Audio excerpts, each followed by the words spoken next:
उद्धव श्री कृष्ण के साथ सारथी के रूप में बचपन से ही रहे हैं। उद्धव श्री कृष्ण की लीलाओं और महिमाओं से भली भांति परिचित थे।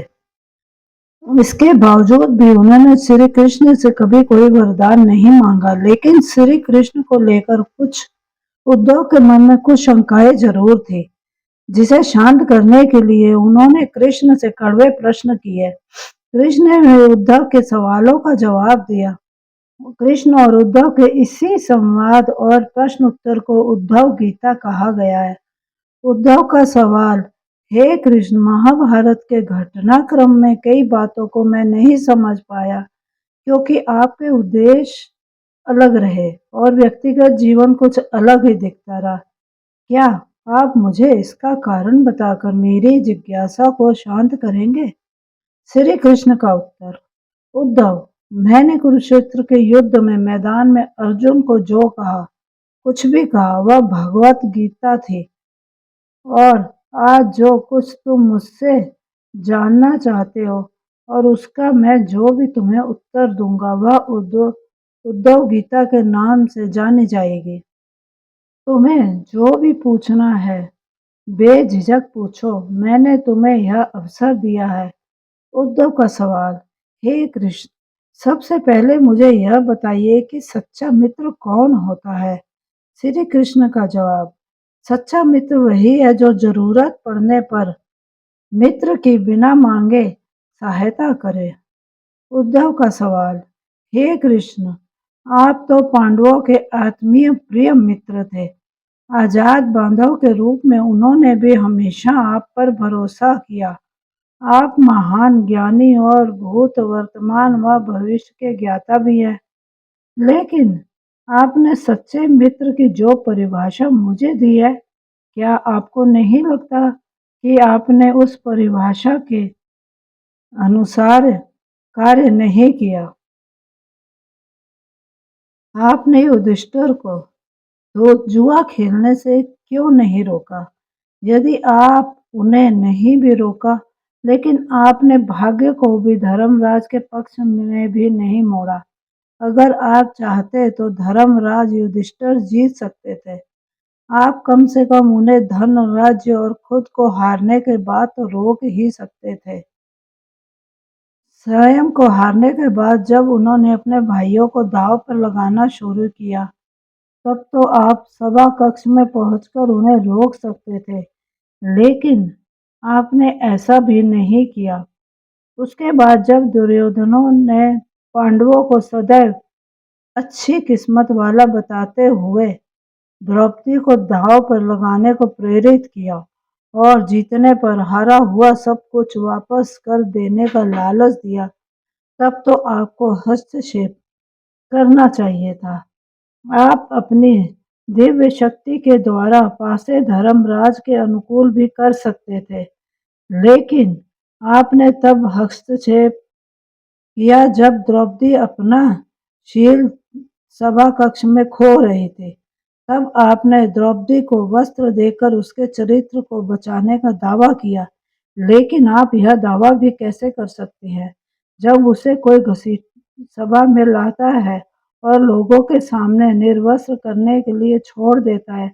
ऐसे में एक महिला का शील क्या बचा और आपने क्या बचाया? अगर आपने संकट के समय ही अपनों की मदद नहीं की, तो आपको आपात बांधव कैसे कहा जा सकता है? क्या यही धर्म है? श्री कृष्ण का जवाब: प्रिय उद्धव, यह तो सृष्टि का नियम है कि विवेकवान ही जीतता है। उस समय दुर्योधन के पास विवेक था और धर्मराज के पास नहीं। यही कारण रहा कि धर्मराज को पराजित होना पड़ा। दुर्योधन के पास जुआ खेलने के लिए धन तो था, लेकिन उसे पासों की समझ नहीं थी। इसलिए उसने अपने मामा शकुनी को दूत कीड़ा जुआ खेलने के लिए उपयोग किया। यही विवेक कहलाता है। दुर्योधन की तरह धर्मराज भी इस तरह से सोच सकते थे और अपने चचेरे भाई से पेशकश कर सकते थे कि उनकी तरफ से मैं खेलूंगा। जरा विचार करो, अगर शकुनी और मैं खेलते तो कौन जीतता? तब पासे के अंक उसके अनुसार आते या मेरे अनुसार? चलो इस बात को छोड़ो। उन्होंने मुझे खेल में शामिल तक नहीं किया। इस बात के लिए उन्हें माफ किया जा सकता है, लेकिन उन्होंने विवेक शून्यता से एक बड़ी गलती की। उन्होंने मुझे यह प्रार्थना की कि मैं तब तक सभा कक्ष में ना आऊं जब तक मुझे बुलाया ना जाए, क्योंकि वे अपने दुर्भाग्य का खेल मुझसे छिपाकर खेलना चाहते थे। वे नहीं चाहते थे कि मुझे मालूम पड़े कि वे जुआ खेल रहे हैं। इस तरह से उन्होंने मुझे अपनी प्रार्थना से बांध दिया। मुझे सभा कक्ष में आने की अनुमति नहीं थी। इसके बाद भी मैं कक्ष के बाहर इंतजार कर रहा था कि कब कोई मुझे बुलाए, लेकिन भीम, अर्जुन, नकुल और सहदेव सब मुझे भूल गए। वो सभी हारने पर बस अपने भाग्य और दुर्योधन को कोसते रहे। अपने भाई के आदेश पर जब जब दुशासन द्रौपदी को बाल पकड़कर घसीटता हुआ सभा कक्ष में लाया, तो द्रौपदी अपनी सामर्थ्य के अनुसार जूझती रही। तब भी उसने मुझे नहीं पुकारा। उसकी बुद्धि तब जागी जब दुशासन ने उसे निर्वस्त्र करना प्रारंभ किया। जब तब द्रौपदी ने स्वयं पर निर्भरता छोड़कर हरि हरि अभयम कृष्ण अभयम की गुहार लगाई। तब मुझे उसके शील की रक्षा का अवसर मिला। जैसे ही मुझे पुकारा गया, मैं अविलंब वहां पहुंच गया। अब इस स्थिति में मेरी गलती है, तुम ही बताओ। उद्धव का सवाल। कहना, आपका स्पष्टीकरण प्रभावशाली तो है, लेकिन मुझे यह पूर्ण संतुष्ट नहीं करता। क्या मैं एक और प्रश्न पूछ सकता हूँ? कृष्ण की अनुमति से उद्धव ने पूछा। इसका अर्थ यह हुआ कि आप तभी आओगे जब आपको पुकारा जाएगा। क्या संकट से घिरे अपने भक्त की मदद करने आप स्वतः नहीं आएंगे? श्री कृष्ण का जवाब।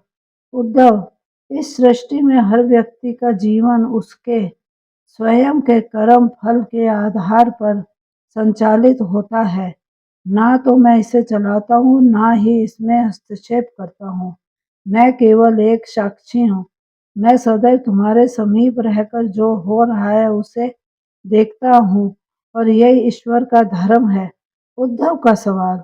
उद्धव उलाहने देते हुए कहते हैं, वाह वाह, बहुत अच्छा कृष्ण। यानी इसका अर्थ यह हुआ कि आप हमारे नजदीक रहकर हमारे सभी दुष्कर्मों का निरीक्षण करते रहेंगे। हम पाप करते रहेंगे और आप साक्षी बनकर हमें देखते रहेंगे। आप क्या चाहते हैं कि हम भूल करते रहें, पाप की गठरी बांधते रहें और उसका फल भुगतते रहें?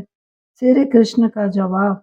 उद्धव, तुम शब्दों के गहरे अर्थ को समझो। जब तुम समझकर अनुभव करोगे कि मैं तुम्हारे नजदीक साक्षी के रूप में हर समय हूँ, तो क्या तुम कुछ भी गलत या बुरा करोगे? तुम निश्चित रूप से कुछ भी बुरा नहीं कर सकोगे। जब तुम भूल जाते हो और ऐसा समझने लगते हो कि मुझसे छुपकर कुछ भी कर सकते हो, तब तुम मुसीबत में फंसते हो। धर्मराज का ज्ञान भी यही था। उसने यह मान लिया कि वह मेरी जानकारी के बिना जुआ खेल सकता है।